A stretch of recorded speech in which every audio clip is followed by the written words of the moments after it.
Okay, good morning, students. I hope you all are well. In a previous lecture, we will discuss about the how can we prepare the alcohol, what kind of method we will use for the preparation of alcohol, and we learn about that कि हमने prepare किया था alcohols from the alkanes, from alkenes, and from the carbonyl compound. The carbonyl compounds reacts with the Grignard reagent, and they will form the different kinds of alcohol. Primary, secondary and tertiary alcohol. Now the next one, the method for the preparation of alcohol is hydroboration oxidation. Now what happen in case of hydroboration and oxidation reaction? When an alkene, it is also one of the type of method through which we will prepare the alcohol through the alkenes. कि alkene से हमने एक बात कही थी, हम direct acidic catalytic hydrolysis process करा के हम अल्कोहल्स को बना सकते हैं. The second method by which we can prepare the alcohol from the alkene is by hydroboration oxidation. What we have do in this particular reaction, हम इस reaction में करते क्या है कि कोई भी एल्कीन जो है उसकी रिएक्शन हम करवाते हैं diborane. What is diborane? B2H6 in the presence of THF, tetrahydrofluorine. ठीक है? What is THC? Tetrahydrofluorine. तो टेट्राहाइड्रोफ्लोरीन की प्रेजेंस में हम इसको रिएक्ट कराते हैं in the presence of further इसका हाइड्रोलिसिस करते हैं in the presence of peroxide with the basic medium. यानी कि there is a basically two step process. It is a very long process, but basically what we have to do, first we will do the boration, hydroboration, and after getting the reaction, हम जब hydroboration करा लेते हैं उसके बाद हम उसका क्या कराते हैं, ऑक्सीडेशन कराते हैं in the presence of peroxide, and finally we will obtain by this reaction is a primary alcohol. Why there is always a primary alcohol? As we know that if there is a peroxide is there and alkene is as a substrate, so in the presence of peroxide what happen, the peroxide effect will be follow, and the which follow according to the anti-Markovnikov rule. And what is anti-Markovnikov rule? We will know that कि anti-Markovnikov rule क्या कहता है कि negative part जो है वो उस carbon पर जाके अटैक करेगा जहां पर हाइड्रोजन ज्यादा है. That is anti-Markovnikov rule. तो this is a simple method. If one liner और एबीसी क्वेश्चन इज देयर, तो यदि हमारे पास सिंपल हमें लिखे डाइबोरेन है, THS in the presence of this compound in this particular reagent हमें करानी है रिएक्शन, तो हम डायरेक्टली क्या करेंगे कि प्राइमरी अल्कोहल जो है उसको प्रिपेयर करेंगे कि हमारा अल्कोहल OH ग्रुप जो है किस कार्बन पर अटैक करेगा जहां पर हाइड्रोजन ज्यादा है according to anti Markovnikov rule. Now let's talk कि मैकेनिज्म क्या है, कैसे रिएक्शन हो रही है. तो एक्चुअली क्या होता है, दिस डाइबोरेन B2H6 जो है वो क्या है, it is actually the dimer of boron hydride. B2H6 is called, it is a dimer of boron hydride. As we know, boron hydride are the electron deficient compound. ये क्या है, electron deficient compound है, Lewis acid की तरह behave कर रहा है. तो ये डाइबोरेन अपनी स्टेबिलिटी को गेन करने के लिए हमेशा किस फॉर्म में एग्जिस्ट करता है, ये डाइबोरेन यानी कि दो BH3 के मॉलिक्यूल आपस में कंबाइन हो जाते हैं. जब दो BH3 के मॉलिक्यूल आपस में कंबाइन हो जाते हैं तो it will form a diborane structure. Okay, now what we have take THF. What is THF?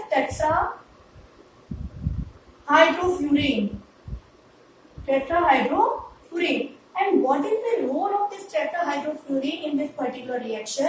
Because BH3 is present in the form of dimer, and the whole reaction is occurred by this particular boron hydride. यानी कि हमारे को reaction में चाहिए boron hydride BH3, लेकिन BH3 जो है वो हमेशा क्या है, कंबाइंड फॉर्म में रह रहा है. इसका मतलब B2H6 के अंदर है, तो मुझे उसके डायमराइजेशन को क्या करना है, प्रिवेंट करना है.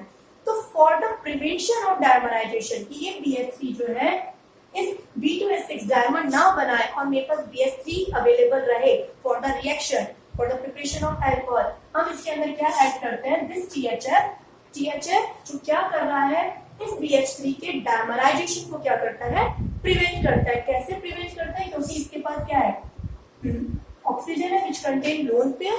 तो क्या होता है, बेसिकली टेट्राहाइड्रोफ्लोरीन जो है इस BH3 को अपने इलेक्ट्रॉन कोऑर्डिनेट कर देता है, दे देता है for whenever the reaction is proceed. ठीक है, तो BH3 इससे थोड़ा सा क्या करता है, कोऑर्डिनेट बॉन्ड बना के रखता है। तो BH3 के पास जब इलेक्ट्रॉन डेफिशिएंसी कम हो रही है तो ऑब्वियसली वो डायमर नहीं बनाएगा। ओके, नाउ व्हाट हैपन कि जब मान लो हमने हमारे पास एक रिएक्शन में हमने लिया है प्रोपीन, इस प्रोपीन की रिएक्शन हमने कराई डायबोरिन से BH3, ठीक है। तो BH डायबोरिन से करा रहा है, इसका मतलब BH3 के मॉलिक्यूल से करा। तो क्या होगा बेसिकली, क्योंकि यह डबल बॉन्ड है तो लेट्स से कि यहाँ पर क्या है नेगेटिव चार्ज और ये positive partial positive charge electron इधर है, ठीक है। और यहाँ पर मैं बात करूंगी तो हाइड्रोजन पे पार्शियल पॉजिटिव चार्ज होगा और इस पूरे BH3 पे क्या हो गया नेगेटिव चार्ज हो गया। तो फाइनली व्हाट हैपन, ये अपने इलेक्ट्रॉन इधर जाएगा तो नेगेटिव पार्ट जो है हमारे पास वो क्या करेगा, पॉजिटिव पार्ट से क्या करेगा, बॉन्ड बनाएगा। या फिर हम ये बात करें कि हमें अकॉर्डिंग टू बात करना है तो हम इसके ऊपर पार्शियल नेगेटिव चार्ज और इसके ऊपर पार्शियल पॉजिटिव चार्ज, तो नेगेटिव वाला पॉजिटिव के साथ और पॉजिटिव वाला नेगेटिव साथ के साथ क्या करेगा, बॉन्ड बनाएगा, ठीक है। तो यानी कि मेरे पास ये हाइड्रोजन इस कार्बन के सेकंड कार्बन पे आके जुड़ गया और बचा हुआ BH3 इस फर्स्ट नंबर वाले कार्बन पे आके अटैच हो गया, यानी कि simply addition reaction is take place. क्योंकि पाई बॉन्ड टूटेगा, बिग टर्म होगा तो हमारे पास single bond, two single bond form होंगे। तो simple concept. Now what happens, next molecule of the second molecule in this whole reaction there is 3 molecules of propene are involved। कब तक ये रिएक्शन होती जाएगी, जब तक कि सारे बोरोन के हाइड्राइड, यानी कि बोरोन में 3 हाइड्राइड प्रेजेंट है, तो ये तीनों के तीनों हाइड्राइड जो है वो रिमूव ना हो तब तक ये रिएक्शन क्या होगी, चलती जाएगी, प्रोसीड होती जाएगी। तो वन अनदर फर्दर वापस देखिए एक और क्या होगा, एक और मॉलिक्यूल आया, वही प्रोसीजर होगा। यहाँ से क्या होगा, एक H+ और इस BH2। अब क्या बचा भाई, यहाँ से जब ये बचा तो यहाँ पर इस मॉलिक्यूल पर कट करेंगे तो यहाँ पर क्या हुआ, एक H और एक ये H। तो एक H को तो हमारे को निकालना है H+, बच्चे के पास में क्या आ जाएगा, नेगेटिव चार्ज। सेम यहाँ कंसेप्ट आएगा, यानी कि इस बोरोन पर एक अल्काइल ग्रुप और जुड़ गया और एक BH, एक हाइड्रोजन रिमेन रहा, क्योंकि एक हाइड्रोजन तो यहाँ आके जुड़ गया, ठीक है, और एक BH पर पड़ रहा हमारे पास। थर्ड वापस क्या होगा, एक और मॉलिक्यूल आया, same negative charge positive charge, यहाँ पर H+ निकलेगा, ये H+ इस पे आगे जुड़ जाएगा, तो यहाँ पे क्या बना, CH3 CH2 CH2 और ये CH2 मॉलिक्यूल किससे जुड़ेगा, बोरोन से। तो फाइनली मेरे पास क्या आके बनता है, tri alkyl borane. As in this particular case क्या है, हमारे पास प्रोपीन लिया तो यहाँ पे क्या बन गया, हमारे पास tri propyl borane. Okay, now this triborane propene जो है इसका हम क्या करते हैं, ऑक्सीडेशन करते हैं in the presence of peroxide and basic medium, ठीक है, बेसिक मीडियम रहते हैं in the presence of peroxide. तो फाइनली क्या होता है, यहाँ से ये वाला बॉन्ड जो है ट्राइबोरेन, ये बॉन्ड क्या होता है, ब्रेकआउट होता है और हमारे पास इधर OH ग्रुप जो है that will B hydroxide group जो है वो अटैच हो जाता है। तो CH3 CH2 CH2 OH 3 molecules जो है वो किसके प्रिपेयर हो जाते हैं, प्रोपेनॉल के, प्राइमरी प्रोपेनॉल, और हमारे पास क्या रह जाता है, BOH3। नाउ ये रिएक्शन जो है हाइड्रोजन पेरोक्साइड की, ये रिएक्शन कैसे हुई इसको हम इस तरह से समझ सकते हैं। देखिए एक्चुअल में हमारे पास क्या ट्राई अल्काइल बोरेन, तो मैंने मान लो ट्राई अल्काइल बोरेन पर R3P, क्योंकि हम अल्काइल ग्रुप को किससे रिप्रेजेंट करते हैं, R ग्रुप से। तो this is try alkyl borane.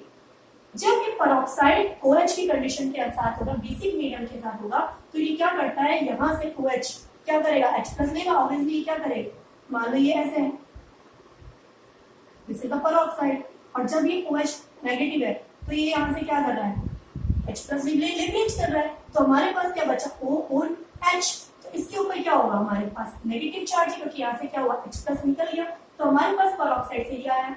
हाँ, बोरोन पे क्या है, बोरोन पे क्या है, पॉजिटिव चार्ज है और इसके ऊपर क्या है, ऑक्सीजन पे नेगेटिव चार्ज। तो होता क्या है, ऑक्सीजन, क्योंकि बोरोन डेफिशिएंट है तो ऑक्सीजन अपने इलेक्ट्रॉन इसको क्या करता है, डोनेट करेगा।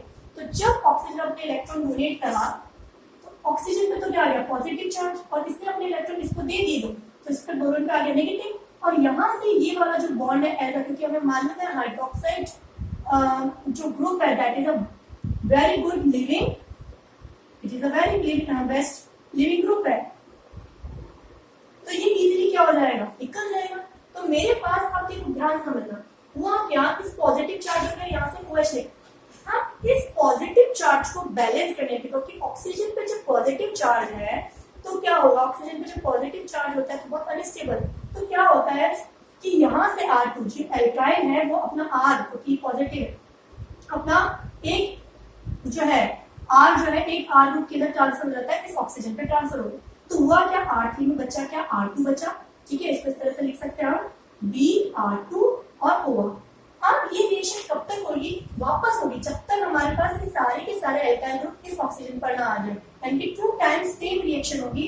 और फाइनली मेरे पास क्या हुआ, इस बोरोन पे क्या होता है छोटा, BOR BOR और BOR, यानी कि हर एल्काइल ग्रुप ऑक्सीजन के साथ क्या हो गए, रिमूव हुए, ऑक्सीजन के पास पॉजिटिव चार्ज को क्या क्या बैलेंस किया और मेरे पास ये बना। अब इसका आप क्या करा दो, सिंपल से हाइड्रोलाइसिस। ठीक है, तो जब हम हाइड्रोलाइसिस कराएंगे तो क्या आएगा, इधर H और इसके पास क्या आएगा OH।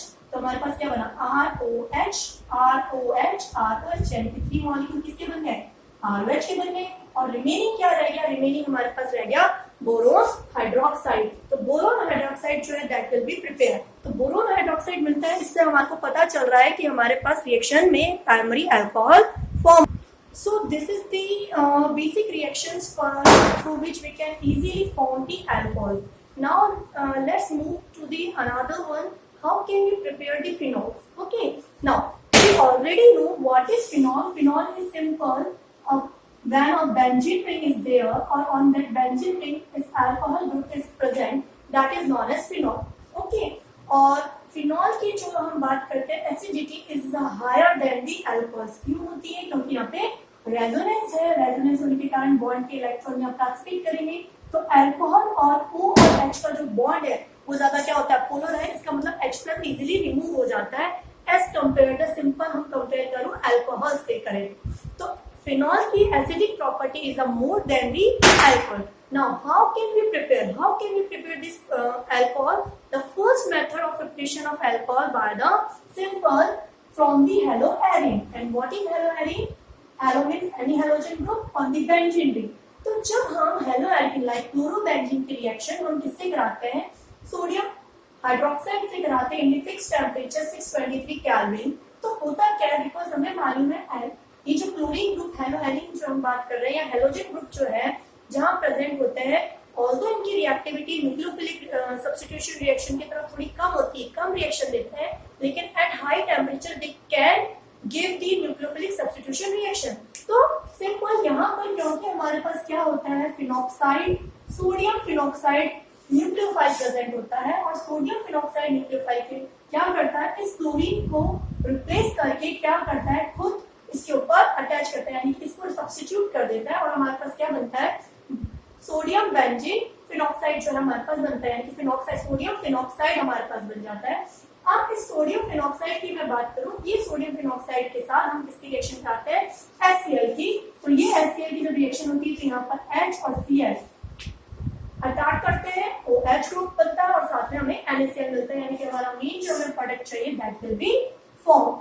तो बिकॉज यहाँ पर क्या है, due to the substitution reaction जो है न्यूक्लियोफिलिक सब्स्टिट्यूशन रिएक्शन, हमारे पास easily phenoxide sodium phenoxide ion form हो जाता है, और सोडियम फिनॉक्साइड आयन फॉर्म होने पर हम इजीली इसकी क्या करते हैं, एसिडिफाइड करके इसको क्या ऑब्टेन कर सकते हैं, फिनॉल ऑब्टेन कर सकते हैं। The second method to obtain the phenol is very important, that is from the diazonium salts. Now, what is diazonium salts? First question, what is diazonium salt? तो डायजोनियम सॉल्ट्स क्या होते हैं, जब ऐसे organic compound जिनके अंदर nitrogen जो है, नाइट्रोजन बॉन्ड बना हुआ है, वो हमारे पास प्रेजेंट है, तो वो कंपाउंड्स क्या कहलाते हैं, डायजोनियम सॉल्ट्स कहलाते हैं। ठीक है, तो अब इन डायजोनियम सॉल्ट्स को हम कैसे प्रिपेयर कर सकते हैं, कि हम लेते हैं दैट इज बेंजामाइन, या फिर इसको हम क्या बोलते हैं, एनिलीन। तो जब हमने एनिलीन की रिएक्शन हम किसके साथ कराते हैं, नाइट्रस एसिड के साथ। किसके साथ करानी है हमें, nitrous acid. And what is nitrous acid, HNO2। तो जब हम बेंजीन की रिएक्शन एनिलीन की रिएक्शन नाइट्रस एसिड के साथ कराते हैं, और नाइट्रस एसिड को हम डायरेक्टली नहीं डालते हैं, नाइट्रस एसिड हमेशा किससे बनता है, Na2 प्लस HCl की रिएक्शन बनता है, यानी कि इन दोनों को कंबाइन करके हम क्या बनाते हैं, नाइट्रस एसिड। तो ये एनिलीन की प्रेजेंस में, एनिलीन को जब हम नाइट्रस एसिड के साथ रिएक्शन कराते हैं, तो इस रिएक्शन में होता क्या है कि हमारे पास नाइट्रोजन और नाइट्रोजन में क्या होता है, बॉन्डिंग होती है, और नाइट्रोजन और नाइट्रोजन में बॉन्डिंग होने के कारण, ठीक है, यहाँ पर हमारे को क्या होता है, डायजोनियम सॉल्ट मिलता है। ठीक है, यहाँ पे हमारे को क्या मिलता है, डायजोनियम सॉल्ट। ये देखिए ठीक है। अब इस डायजोनियम सॉल्ट को हम सिंपल जब वार्म करते हैं कि हाइड्रोलाइसिस कराते हैं वार्म वाटर के साथ हम जब इसको ट्रीट कराते हैं तो यहाँ से हमारे पास नाइट्रोजन गैस रिमूव हो जाती है, प्लस क्योंकि यहाँ वाटर है तो हमारे पास क्या है, HCl रिमूव होता है, और दैट है hydroxide group is attached to this phenol that is from the benzene ring, and there the formation of phenol take place। तो हमेशा एक चीज ध्यान रखना कि एनिलीन के साथ जब भी हम नाइट्रस एसिड की रिएक्शन कराएंगे तो we will obtain diazonium salt. This is our diazonium salt. और डाइएजोनियम सॉल्ट की सिंपल हमारे पास जब रिएक्शन हो जाती है, उसको वार्म वाटर के साथ हमारे पास रिएक्शन कराते हैं तो हमारे पास क्या ऑब्टेन हो जाता है, फिनॉल ऑब्टेन होता है। तो this is the basic two methods through which we can prepare the phenol. In the next lecture we will learn about the how can more methods for the preparation of the phenol. Thank you.